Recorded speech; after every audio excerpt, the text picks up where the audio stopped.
Hello there and welcome dear Virtual Space Hero community and the beautiful afternoon from the super sunny south of Austria. As you can see, we don't have only a lot of snow, but we also have a lot of sun these weeks, and I'm super happy about that. This afternoon, we have a tremendous topic, and you know what?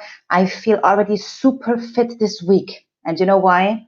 Because I had the tremendous pleasure.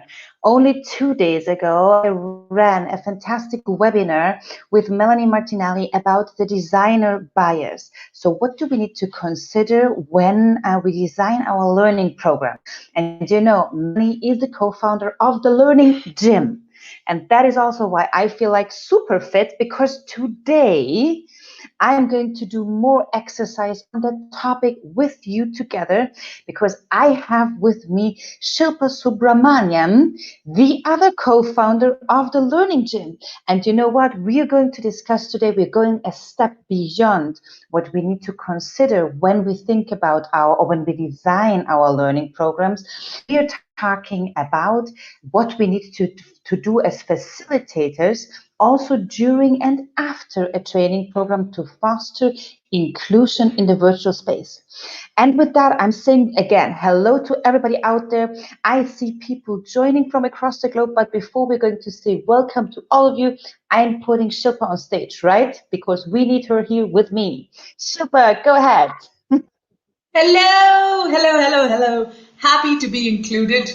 Can't say I have the snow here, but I do have the sunshine here. So I guess we've got that in common, despite being in different parts of the world. Thank you so much for having me here today. Thank you so much for accepting my invitation. And well, you know that Shilpa is not only also in a sunny place, but she's the place that I have conversations with that we have a time difference of 4.5 hours. So you might guess where she is based, not only because of her name, but also those globetrotters of you who know time zone differences pretty well, that there are only a few countries who have like the 1.5 or 2.5 hour difference, apparently. So let's see what comments are coming in. So Shilpa, it's all the Globetrotters or people who know you or understand where your name is coming from, right? You never know. And we've got people coming in from Paris. Hello. Yes, the half an hour is always interesting. But again, you got it, Vera. It is India indeed. I don't know whether you got that from the name, the look, or the time. But yes, that's another thing about inclusion, right? Especially now in this virtual space, and we're working with people all over the globe. So I think inclusion has now become something that's pretty much gone into every aspect of what we do, especially as facilitators and designers. Absolutely. Thank you so much again, Shilpa, for joining me on this LinkedIn Live, Virtual Space Hero LinkedIn Live. And to you all out of there, I see that Charles Louis Demare is here, excited to be here. And he also says like, well, he's not guessing with the other because it might be cheating, he's saying. Okay, good. We understand that. So you know Shilpa. Very good. But let us start directly into the conversation. And this is also to encourage all of you there. I see there are already a lot of comments, but also let us know questions and use the comment feature if you want to contribute conversation. Even though we can't see you, we do know that you're out there, and with the comments you help us to really interact with you. So use the comment feature on whatever channel you're on, whether it is LinkedIn, Facebook, or YouTube.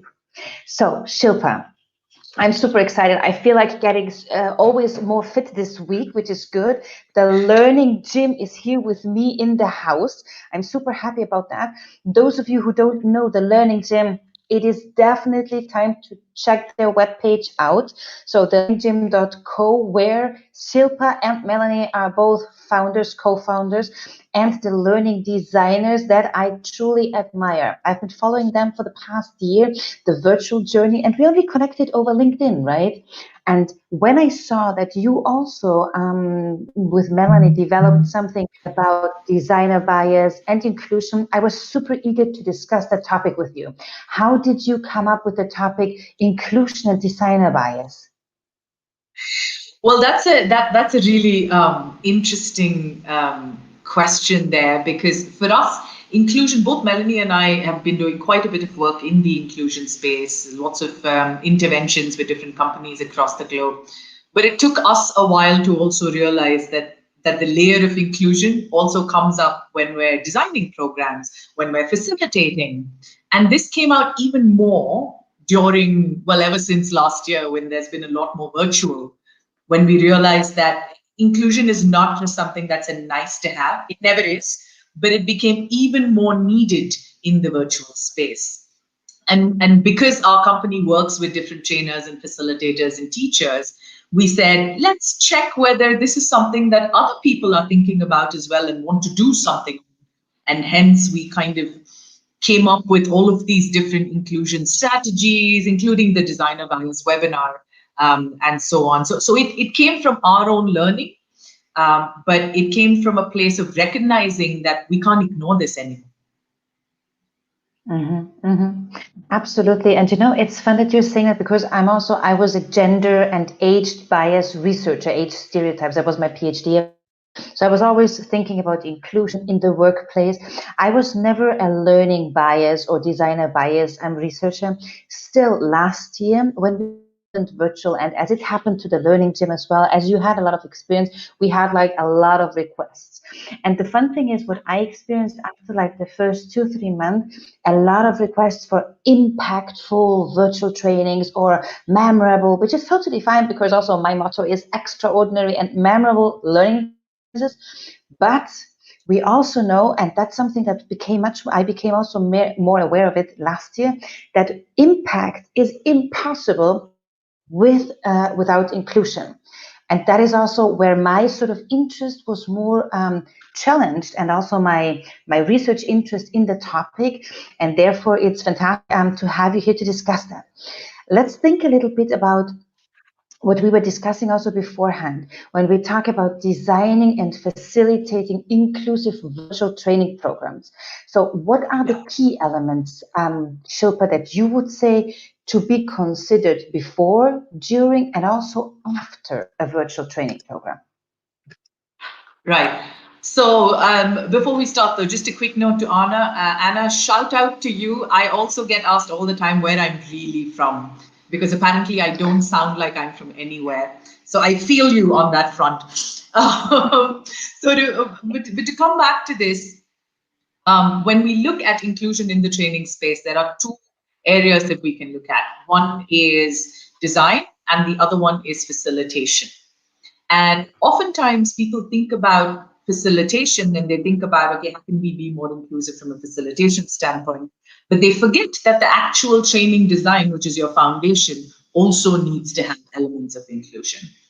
So simple things that can be done, and over the course of this conversation, I will share some simple tips and tricks that I've sort of formulated over time and tried and tested out to see which work, which don't work, which do you need to be careful about. But in general, a good place to start when it comes to the design is that concept of being aware of what are my design biases and preferences when I'm designing something. And once we get aware of it, we can then adjust for it and adapt for it. But inclusion is a mindset. So it's not just a collection. It's not just a checklist.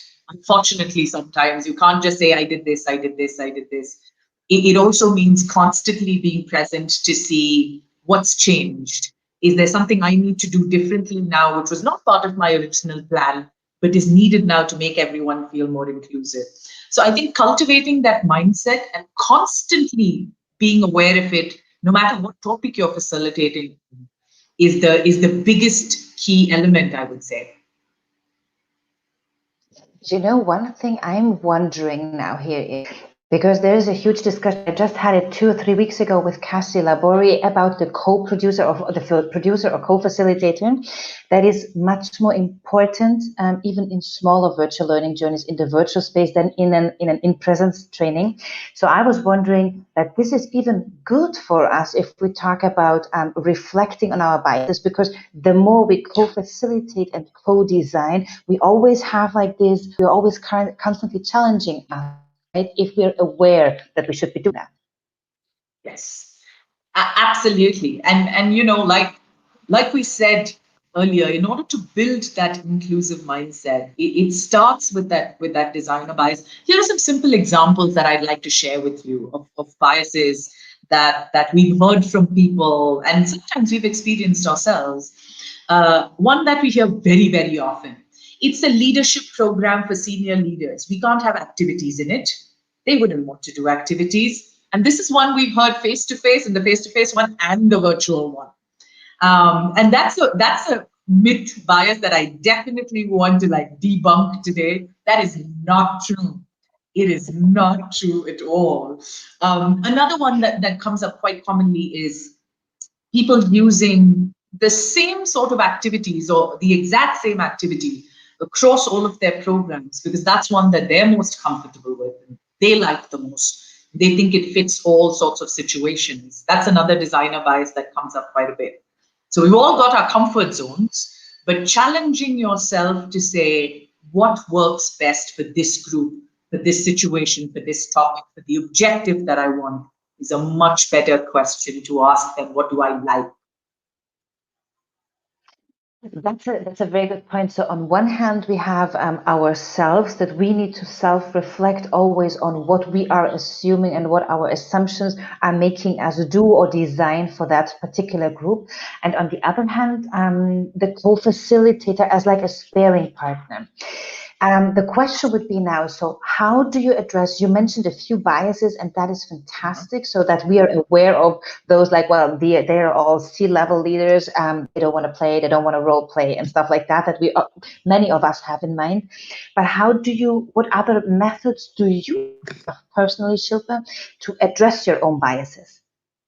Yeah, so there are a few simple things. I'm having a bit of a chuckle at Jean-Louis' comment on white-collar people will not like activities. Oh my God, you've heard it too. but here are some really simple things, and I know this one challenged my own bias. For me, I would rather not have a PowerPoint. I would rather things be free-flowing. Doesn't mean that I'm talking all the time, but that there's an activity running, there's participants doing something else. So I prefer things that way. But I realized as I started doing more virtual sessions, especially, that having written instructions to back up what you're saying, or having a few bits of text on the screen to reinforce what you're saying, helps those for whom, maybe they get bored of hearing my voice, which is completely possible, even though I think I have an awesome voice, but that was me challenging my own bias. Thank you. That was me challenging my own bias to say, while this might be my preference, I still need to cater to a wider audience and a wider range. So a lot of times we've seen people give these vast instructions of the first go do this, then you're going to the breakout room, then you're going to do that, then you're going to do that. And 5 minutes later, there's any questions? And there are no questions. And you can assume at that point that everyone's got it, but there's a good chance they haven't. So having some written reinforcement of what you're saying is an easy way, for example, just to make sure that everyone gets it.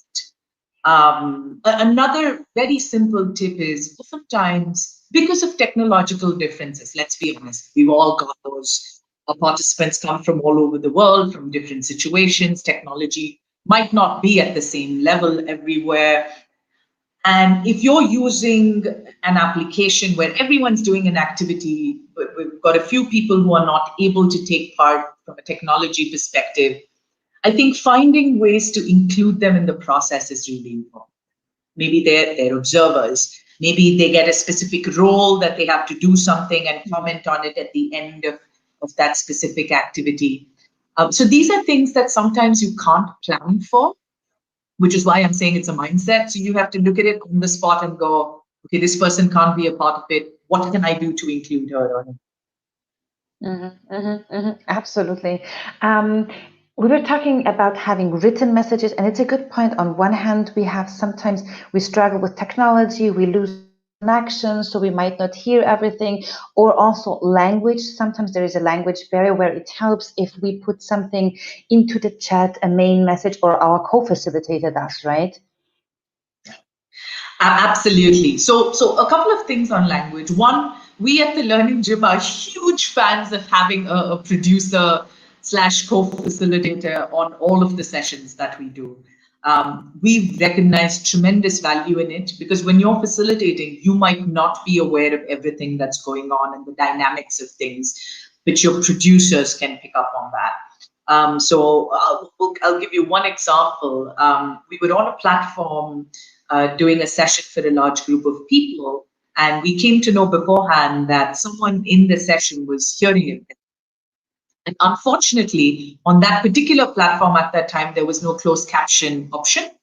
So the decision that I then took is to have one of our colleagues dedicated to that one person and just writing into him, not just what I was saying, but what everyone else in the session was saying as well. And if a joke was made, that was typed in. If somebody said something, that was typed in. And by the end of it, that person was so happy to be included in this different way, and without having closed captions, which would have been ideal, that they're small things, but they're things that make a huge impact. Two other things on language. First is we need to be aware of our own language. And I have a short story here about my own learning. I use the term "you guys" quite a bit. I used to. Are you guys okay? Have you guys finished? And I don't know if any of you can raise your hands and say you do as well, or you have as well. Yeah. So, it's a very, I was brought up, exactly, right? I was brought up in a very American TV watching, movie watching, reading kind of household. And so that got into my language quite quickly. But someone pointed out, it was a lady who pointed out that she actually felt not very inclusive when I kept using the term "you guys." And I didn't even think of that. It didn't even cross my mind. And it needed someone's feedback to say, really? And that's when I made the decision to be more careful of not using that term. And if it does slip out, I quickly apologize and backtrack. But that's a really simple example.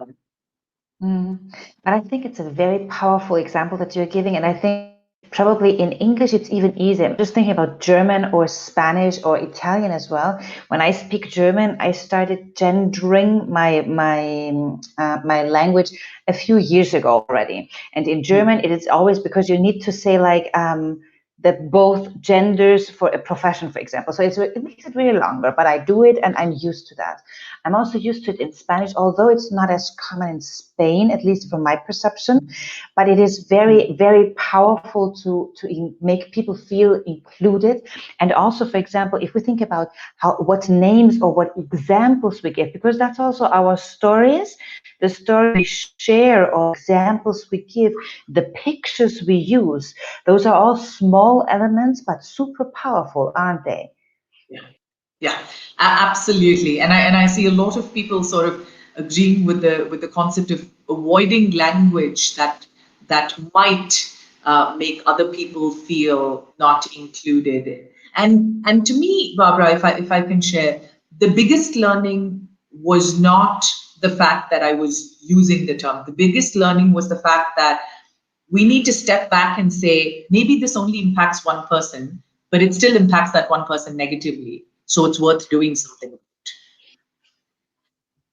Absolutely. I think that's an amazing statement, Shilpa, that even if it's only one person, but that one person is affected, impacted by it. And tremendously powerful. What else, if you think about, we're talking about facilitations. So we covered a little the written messages, the chat, we talked about closed captions, we talked about our own language, and also, for example, maybe that's the challenge for both of us, I assume, slowing down a little bit, right? Yes. If we have the language aspect, what else would you say from a facilitator perspective during the session is something important? I think one thing that we can always allow for, actually, there's two strategies that come to mind here. The first one is allowing people the time to process the language, whether it's me speaking or whether it's stuff that's written down on the screen that they need to read and process.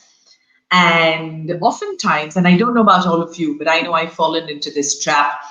We are never slow enough. Oh my God, that is so true. And then if we're too slow, then we're too slow, right? It's a Goldilocks conundrum. Uh, but the one thing that often happens is, please let us know in the comments if this has happened to you. When you you say something, you give instructions, and then you're waiting for people to process that information. There'll be a few who will finish quickly. And then if their webcam is on, you'll see them kind of just looking elsewhere, doing something, looking slightly bored. And exactly that. Thank you, Barbara. Such good acting, I must say. And that's when you begin to panic a little. You begin to say, okay, are people getting bored? Do I need to move on? Let's move on. But there might still be people in the group who haven't finished processing it. And it's unfair to them. So one tip or one trick there is to have something small for the person to do who's already finished reading it. Write your thoughts on the chat.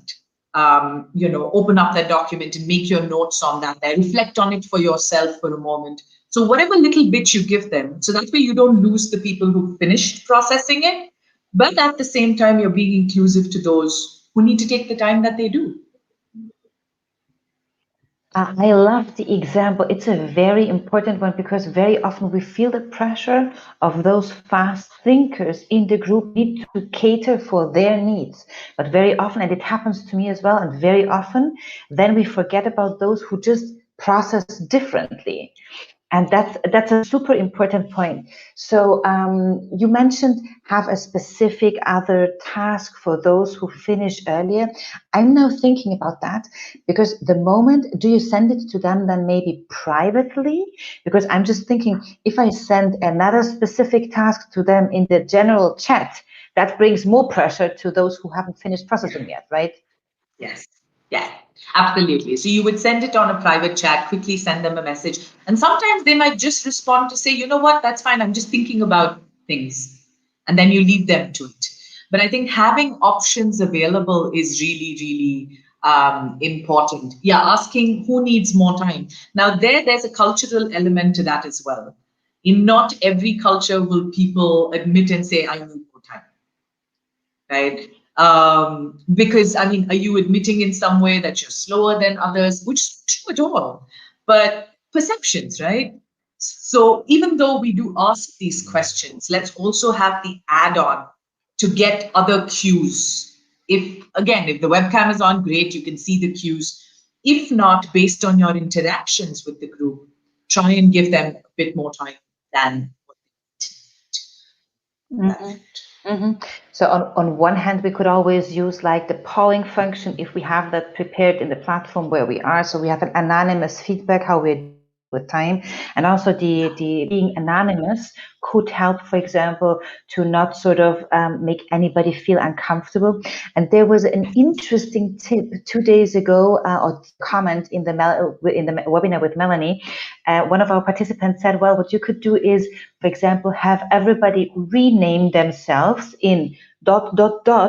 And then you could ask that because anybody who is answering then in the general chat is a ... So even that could sort of help to take the pressure off those who need more time. Absolutely. And of course, it's a bit of a balance because as Charlie says, you don't want to overload people with too much. But at the same time, if you find that the gap between the pace of learners to process information is too much, then you need to do something. If the gap is negligible, then leave it alone. But I think that's important. And Antonio, you're right. It is about losing face in a lot of cultures, admitting that you do need more time. And so culture plays a huge role in there as well, which is also why tweaking and changing our own facilitation style sometimes, depending on cultures, also becomes equally important. So I don't know if you've noticed, I'm a very head nodding, gesticulating person. And so for me to be still when I'm speaking is that much harder. But I know that it can be distracting in certain cultures when I'm effusive with my body language. And so specifically when I'm working with a lot of those cultures here, then I try more stillness in order to not distract and in order to not take away. After that, there are personal preferences, but just a few things to be mindful of. Language is another one as well. Allowing people to talk in the language that they want. If it's a breakout room discussion or on the chat, somebody wants to converse in another language, collaborate in another language, go for it. As long as after that the key message is shared in the common language, I think, yeah, that's another one. That's another one that I think is quite key. Getting people to be comfortable when they're communicating. Absolutely.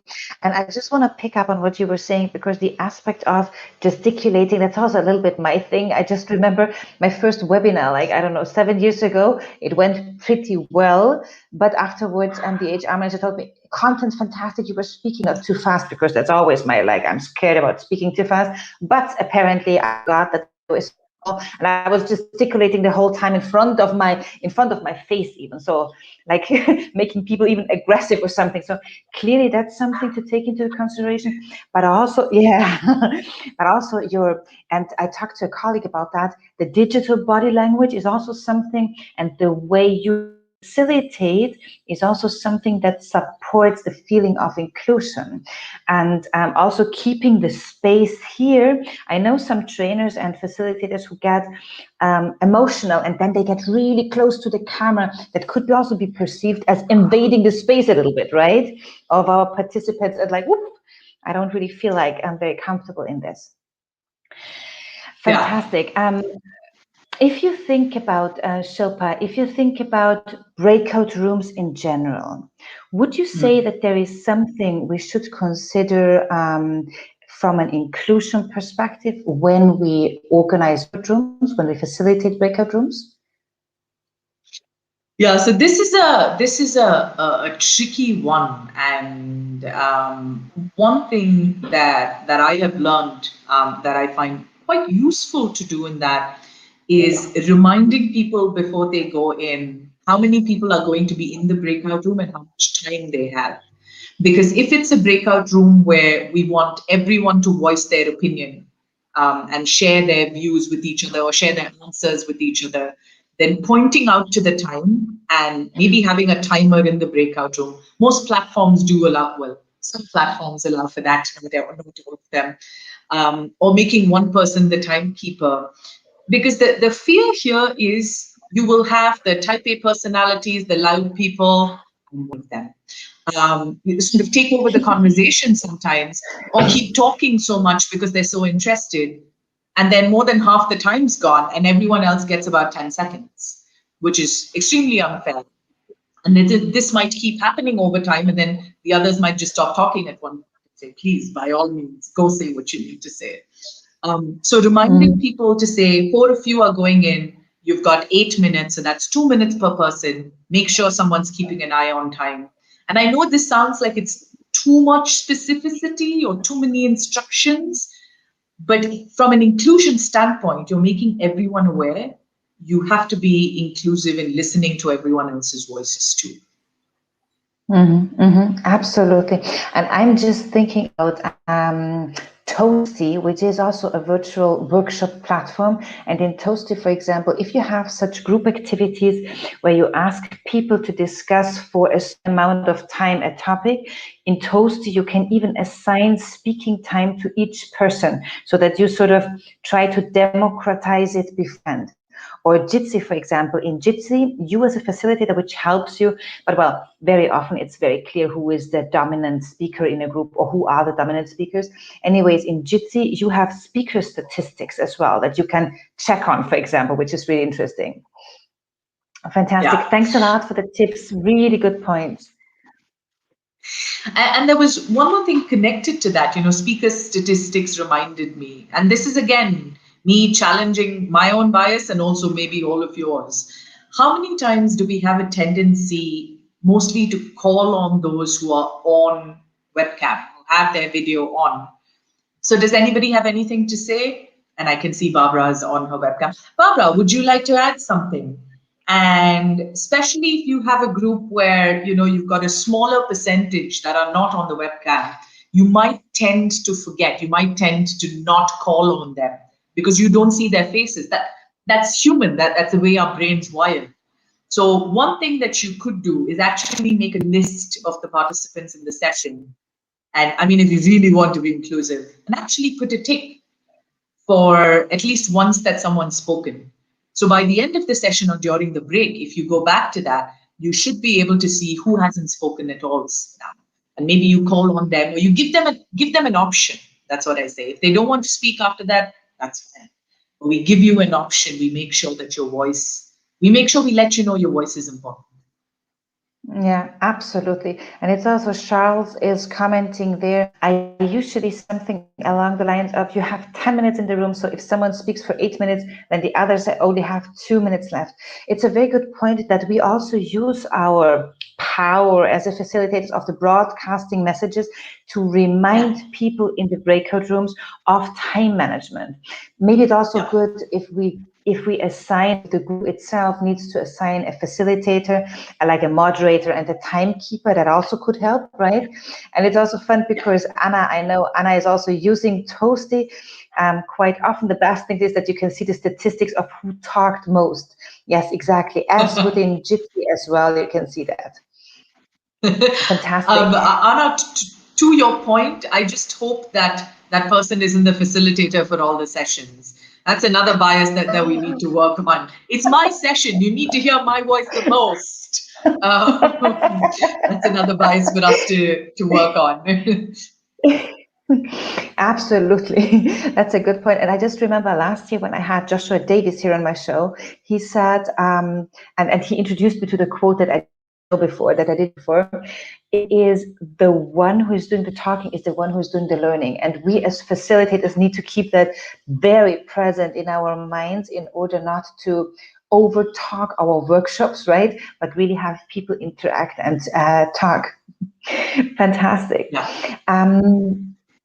Regarding inclusion, we mentioned at the beginning a little bit, or you mentioned at the beginning a little bit, learning and processing speeds and styles. So if you think about that, you had a powerful example about how fast we are working on an activity and how fast we can deliver a task, for example. What other aspects when it comes to learning and processing styles would you take into consideration if we consider inclusion? Yeah.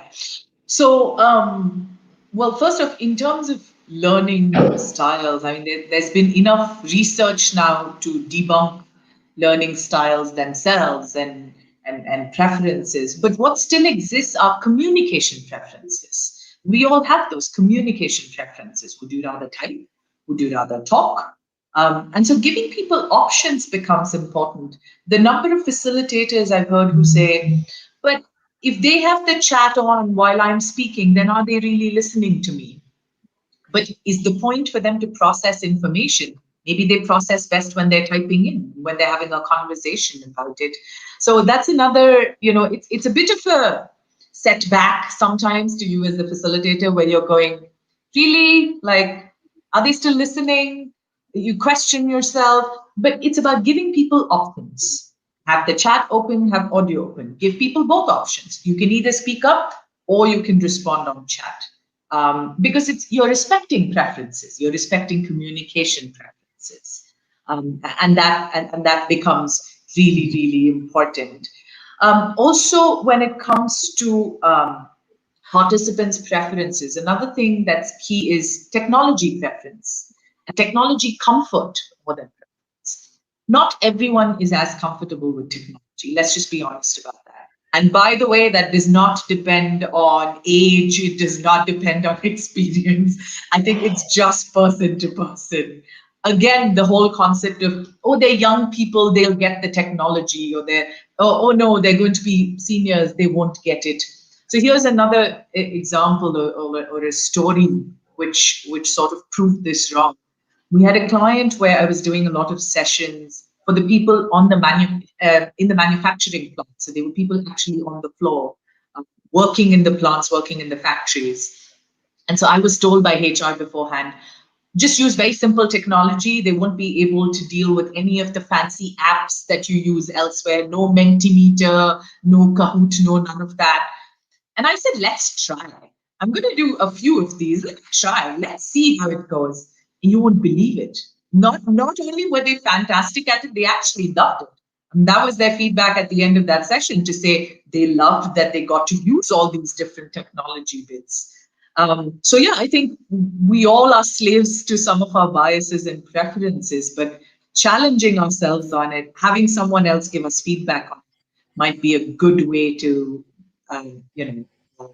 ask ourselves where we're going and be more inclusive. Absolutely. And I see there Charles is commenting that he also likes the chat because it allows to comment, ask questions without disturbing the flow. Absolutely. And also our role as facilitator is sort of setting, for example, I think what we are trying to do here, for example, just with the very, very small message that sometimes flows in, to encourage you to use the chat, to include you in the conversation, however you do that in the platform that you're using. It can be you chat, putting that message into the chat, or the co-facilitator to encourage people and give them also the feeling of wanting their comments there. It's a very, very good point. And Charles was also commenting before, and that's the one I was looking for, that he's thanking for debunking once again the learning styles and highlighting that we have communication preferences. Absolutely. Do you know, Shilpa, that next week we are exactly talking with Matthew Richter from the Tyagi Group about learning misconceptions. He is awesome, and he will debunk all the learning myths that you can ever do. So I would personally say, please come for that, and I will try and come to. I've heard him say all this before, but yes, we need to. A good way of challenging our preferences and biases is by debunking some of these learning myths that we have. But also in the spirit of inclusion, Tina, welcome to the session. I see that you've just joined in and you wanted to do a first hello. And since this is a session on inclusion, it would be terrible if we didn't call you. So thank you so much for that. Hello, Tina. Absolutely. Lovely, Shilpa. And Tina is also mentioning, funny enough, that she learned in one of my sessions to have a coordinator in the breakout rooms, because my personal perception is that a coordinator, a moderator, or a timekeeper helps also to facilitate the conversation. And we usually do that because we want to also encourage them to get quick into the discussion. And I have sometimes the feeling that people stick too long to decide who's going to the moderator. So I make it about hair. Short hair, long hair, and I change that. So I'm not exclusive that only the long hair people are the moderators. No, sometimes it's short hair, sometimes it's long hair, sometimes it's the darkest hair. I'm totally changing on that as well. Awesome. Name starting with S, name starting with M, whoever has a name starting with the first alphabet that comes in. Lots of ways to make it random. But yeah, I think it's important, Barbara, to realize that when our participants see us demonstrating behavior that's inclusive, that's something that they will start emulating as well. Not to say that they aren't already being inclusive, but sometimes people don't realize that they're perhaps not being as inclusive as they can be, because they're busy, because they're thinking of things, because their personalities take over. None of it is from bad intention, but I think it helps to call out just certain things and say, I want to make sure that we do this. I want to make sure we hear what this person has to say. And then it cascades. It's like a domino effect. Yeah, absolutely. Absolutely. And I think that is super, super important, the way we walk the talk, of course. And that needs a lot of reflection, self-reflection, a good perception of oneself, but also I still find it so valuable if we have a co-facilitator. That's a good thing, because in the virtual space, it's really more important than in an in-presence training sometimes, that we have that, and we have sort of peer exchange, peer link, and feedback that we are getting, right? Yes, absolutely. And the attitude, here we go. Liliana is also saying, yes, absolutely. Our attitude being helpful, approachable, accessible helps a lot. Yeah, thank you very much. Thanks a lot. Tina Sally also went for that, Shilpa, right? I think Thanks, that sounds Vera. valuable was for Matthew Richter's session, and Vera, it definitely is valuable. I will definitely say that. I mean, to leave you with one. I mean, there's so many things that you can think about when it comes to inclusion, but sometimes it's also about, and since at the beginning, Barbara, we spoke about making workshops more impactful, making workshops more memorable. A lot of that also comes when everyone in the workshop also feels included in different ways, because inclusion again means different things to different people. So I think finding and striking that balance and making it an inclusion workshop I love is that. that's I'm pretty inventing cool. it That last is year. very cool. You should trademark it before someone else takes it. My social media marketing manager really loves it, and a few people also find it funny, so I stick to that. Inclusion is impact plus inclusion, because as you said, and that's so true, we cannot have an impactful virtual training if not everybody feels included. And also one of our aims as facilitators should be to include everybody as much as we can, as we manage. As much as we can. A simple way might just be to check with them how they want their names pronounced, because I've heard a lot of facilitators kind of tell me in confidence to say, I didn't call on this particular person because I wasn't sure how to pronounce their name and I was scared of mispronouncing it, which is a valid fear, which is a completely valid fear. I know I've had that at times, but something as simple as that, and checking whether you're saying people's names right. And I know it might sound silly, but it makes an impact to people. I'm sure we've all been in situations where things like this have put us off a little bit, and you're going, okay, I told you how to say that, or you didn't even ask me. And so it might be small things, but they all have huge impact. Mm-hmm. And I think that's Complexity. also something. Absolutely. That's also something I realized. How fun Liliana is saying complexity. Yes. Absolutely. And oh, thanks a lot, Charles. Inclusion. Yes, we need to go for that. But I think just to comment on what you were saying, Shubhan, I think that's also one of the main messages that I try to convey when I do my inclusion trainings, that some of those things, but it's the same with leadership trainings, right? If we talk to leaders and do a leadership training, the things that we're talking about, they sound so small and sometimes so banal and so obvious, but they have a huge impact. And these small things, very often we just forget them because they are so small. So both of us, we need to constantly challenge our language, whatever language we're talking in, or all of us, in terms of to make everybody feel included. And that takes time to change language as well. Yeah, so Shilpa, oh, thanks, Anna. Anna is one of a colleague from the Academy of Diversity and Innovation, where I'm doing a masterclass about inclusion also this March again, to train the trainer for intercultural trainers. And but we're coming to an end, Shilpa. Is there one final comment that you would like, one final advice you would like to give us? Something as small and banal like knowing how to pronounce participants' names, but with a huge impact. Oh, that's a tough one. I feel like all I've been doing is like giving banal advice and tips like that, but hopefully you found it interesting, if not useful. I think just the one thing that I would want to leave us with is that inclusion is always a choice. I mean, diversity is a given. We have diversity in thought and language and preferences, but inclusion is a choice. So I think if we all, as a community of virtual trainers and of virtual superheroes, if we all, as a community of virtual superheroes, choose inclusion, then I think that we will end up having a very positive impact in our space. And even if that's a small step or a big something that you're changing in your design, it's well worth going back and having a think about it. Fantastic. And I think these are super powerful words.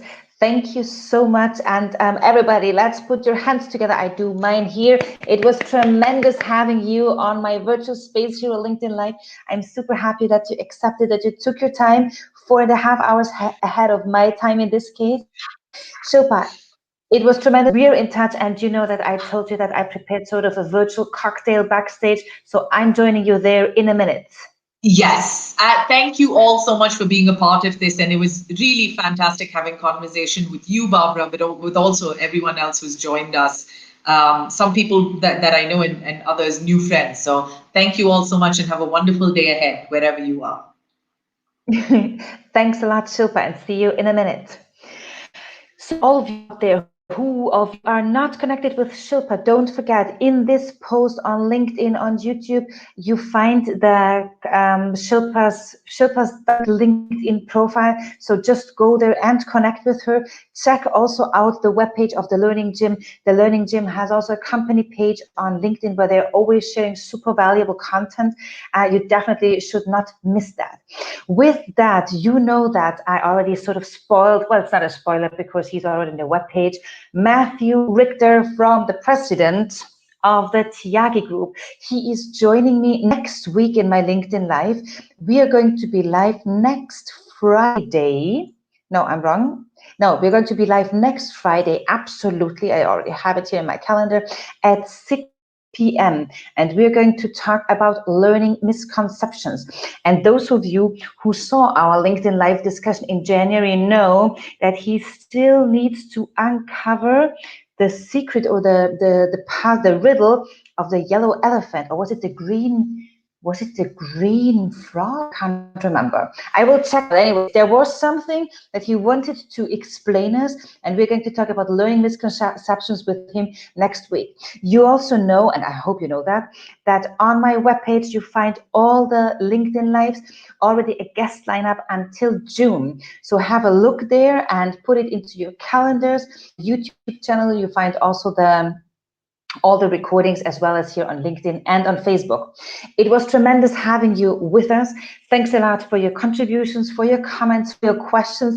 It was a super fun conversation for me, and I hope to see you next week, and we are connected on LinkedIn as well. With that, I'm leaving you for a beautiful morning, afternoon, or a good night, and I connect with you next week again here. Bye.